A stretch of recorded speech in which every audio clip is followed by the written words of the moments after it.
बच्चा चोरी के संबंध में जो विभिन्न स्रोतों से और खासकर सोशल मीडिया पर जो भ्रामक खबरें जो है प्रसारित हो रही थी, वो ऐसे कई मामले बिहार पुलिस मुख्यालय के संज्ञान में आए थे और इसमें मीडिया से भी बहुत सारी क्वेरीज आ रही थी। तो इसलिए यह निर्णय लिया गया कि जो है इसमें मीडिया को भी एड्रेस करके बताया जाए। तो जैसे आज और कल में 24 तारीख में 4 ऐसे मामले जो हैं बिहार पुलिस मुख्यालय के संज्ञान में आए हैं और आज भी एक मामला आया है जिनमें ये इस तरीके की अफवाह फैलाई गई कि वो बच्चा चोरी गिरोह जो है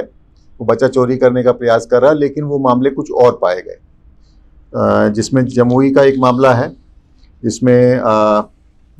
जो है नालंदा का एक मामला है, उसी प्रकार से जो पूर्णिया का एक मामला, मुजफ्फरपुर का एक मामला और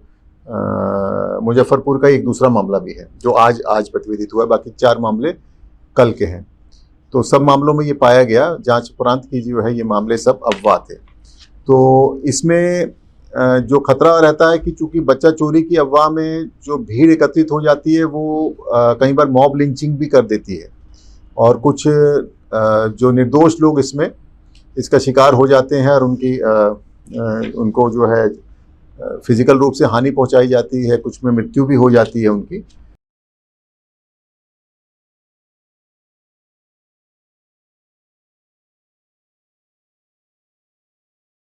तो कभी भी कानून को अपने हाथ में न लें।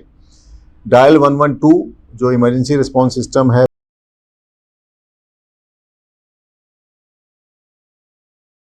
तो वहां पहुंचेगी।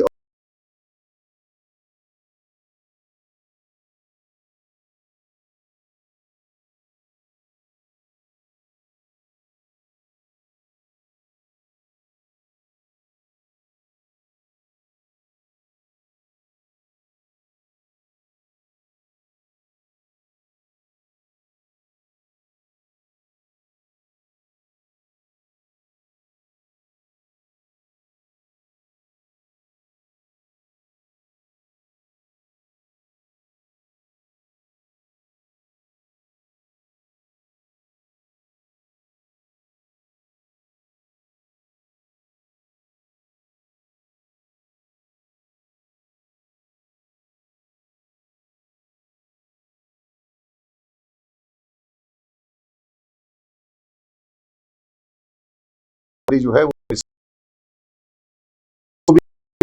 करने के लिए ऐसे मामले जो अभी पुलिस रिकॉर्ड को वेरीफाई करके अपने रिकॉर्ड अपडेट करने के लिए निर्देश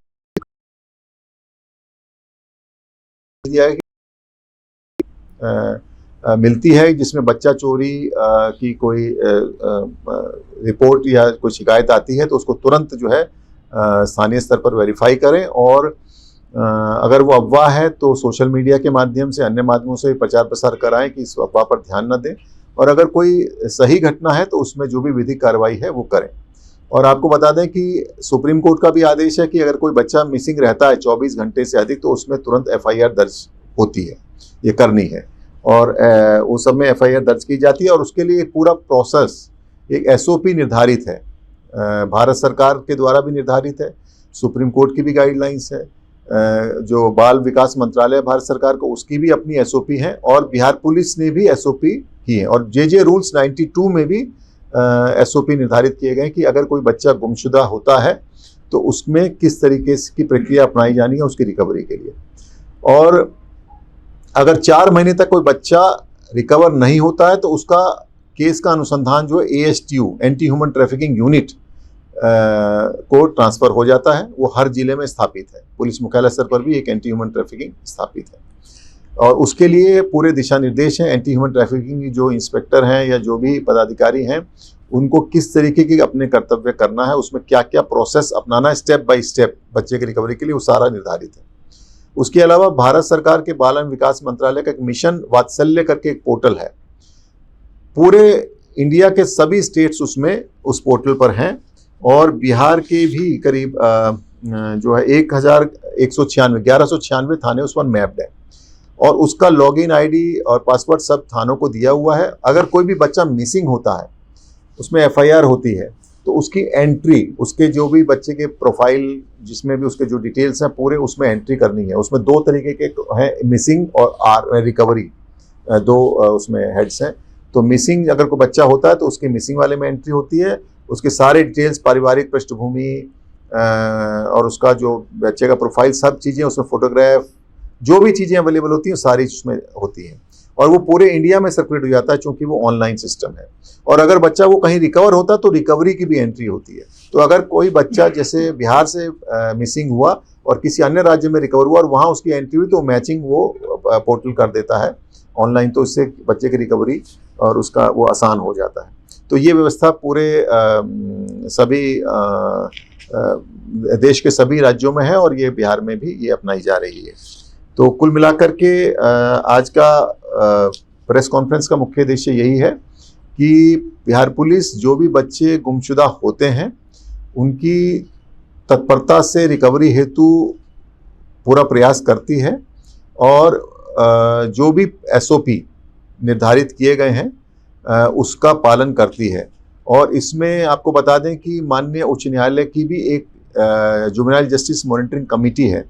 वो भी ऐसे मामलों का अनुश्रवण करती है, मॉनिटरिंग करती है